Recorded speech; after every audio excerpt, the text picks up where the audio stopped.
What's going on, guys? It's GBP baby. Welcome back to another video. I hope everybody's doing well, and yeah, we're going to dive straight into things. I have cleared my charts. You can see that on the back of the high impact news with the interest rate announcements.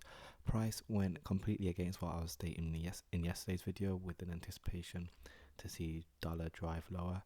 Now that doesn't mean that I'm going to necessarily change my bias, although to be honest, these relative equal highs above here are looking awfully clean. So I do want to bring our attention to that, but it will feel like we're chasing price if I was to just change my bias that quickly. But nonetheless, you can see how we had the high impact news here between 1 o'clock and 2 o'clock, where price came down, accumulated stops, and then expanded aggressively to the upside. Now, seeing this pattern right here, which I'm drawing our attention to, the way we traded higher, low, no sorry, this low, high, lower low, and then we've managed to find support and trade higher. Looking at that more specifically, I am looking at this as a potential breaker. So depending on how price treats this level, will determine whether or not we are going to continue up to the upside, and then I'll be looking for this buy side liquidity to get tagged. But that's just because of the way it's run out this buy stop above here. And then more specifically, I'm looking at the 50% level of this, so we'll get that delineated like so. And it'll be nice to see if price can tap into that and find support. But it does look like we're going to get continuation. And then also we do have relative equal highs above here, here, and here. So there are a lot of relative equal highs to be had, as in there's a lot of liquidity that would suggestively be sitting above here, and then this would be the breaker I'd be looking at for price trade to. Now you could look at this and see that this is also a breaker, low, high, lower, low, but the amount of consolidation we've had here and the kind of expansion we've had on the back of it, this is the last significant swing that I can see on the south side of the curve for price to reaccumulate to then distribute higher. So I'm looking at this more specifically, and then we can simply look at these lows. I'm not in my usual place, by the way, but look at these lows as just south side liquidity being grabbed, and that would mean that we can anticipate quite large expansion. So yeah, moving into Thursday tomorrow, I'll be looking for the low to potentially made in this breaker, this last up close candle more specifically, and then I'd like to see price continue to trade higher. Now we might not even tap into this, especially the way it's trading around this bullish order block. We might find that price rolls over and continues to rally, which is fine. Again, I'm looking at these relative equal highs above here more specifically, and then this would be the ideal target. And then on the high time frames, as we look up at the daily, I'll show you this now.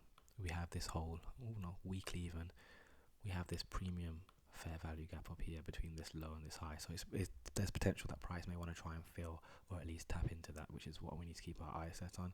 Especially the way we traded down, hit the 50% level this week after last week's wick, and then left it. Because we've traded to the 50% level, and 50% levels or consequent encroachments are PD arrays, that means that that's been delivered to on the sell side. So we simply drop down and look for premium PD arrays, and we have a clear volume imbalance up here, like so, as to where price may want to actually draw to.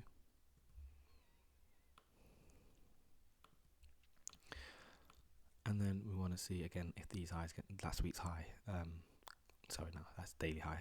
Let's look at last week's high up here, if last week's high can get taken as well. So it's just a matter of seeing how price does treat this breaker, because as far as I'm concerned, price shouldn't be able to price should not be able to disrespect this if it's going to remain bullish. The same way that I was saying yesterday, that if there was a level around here, I think it was a breaker around here, that if price disrespects it, and it done it pretty much straight away as soon as I posted the video, if price disrespects it, then everything I was saying is pretty much gone against, and that's what happened.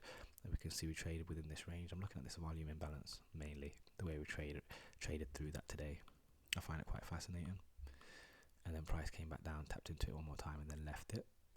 So this is my next point of call, because if we look at this is the last up close candle, traded into it here, lots of down close and accumulation within that. So then the next point of accumulation I'd suggestively be here, and then I'd want to see us run above these buy side stops here and into here.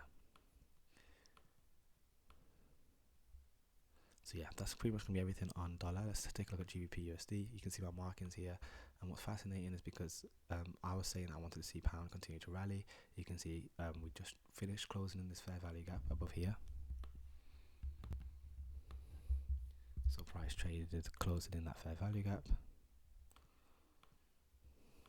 like so, and then we left it clear, changing state of delivery right here, traded back up where breaker, these lows, reaccumulation again, back off the high interest rates, back off the interest rate announcement. Ran these stops once, twice, 3 times, and then we continue to trade lower. So it'll be nice to see if price can now swoop these relative equal lows. And if you look at the 15-minute, which we are right now, you can see how clean these lows are. Like, I doubt price isn't gonna leave this low and this low and this low untouched. And again, yesterday's video, I used this as divergence, but the fact that we had this clear reversal means that pound now needs to simply catch up. Pound will display its weakness and run these stops quite cleanly. And then I'd want to look at these lows below here as well to be traded to. So yeah, I'm not really expecting much retracement. I do just expect that we'll probably get a classic slight rally in the London session tomorrow, and then a continuation lower for the rest of the day, expanding into these lows and these lows. And then we also have high impact news tomorrow with the Bank of England interest rate announcement. So we might find that we're rallying before that. That would set us up for a nice shorts with the expectation to then run those stops below here. And finishing up on Euro USD. Pretty much the same thing. We don't have Euro announcements tomorrow, but you can see how it's not as weak as pound is. But that's because we saw that Euro was showing strength all this time, so it's still showing levels of that strength in that price is going to struggle to get down there quicker, especially.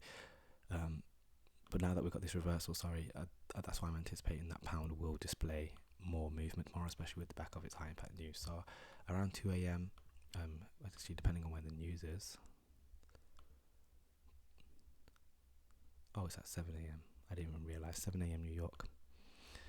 Well, yeah, I'll be looking for my setup nonetheless in the London session, and then I'd expect that New York can deliver, and then same on Euro, any kind of rallying. I'd want to look for shorting opportunities in the London session with the expectation to run out these sell stops below here and here, ideally in line with dollar running into its relative equal highs above here and potentially up here. So yeah, it does feel a bit like we're chasing price, but it is what it is. Very complex week, but nonetheless, should be very interesting. So thanks so much for watching. Don't forget to drop a like, drop a comment, smash subscribe, join the mailing list, join me over on Discord, turn on post notifications, and I'll catch you guys tomorrow. Peace.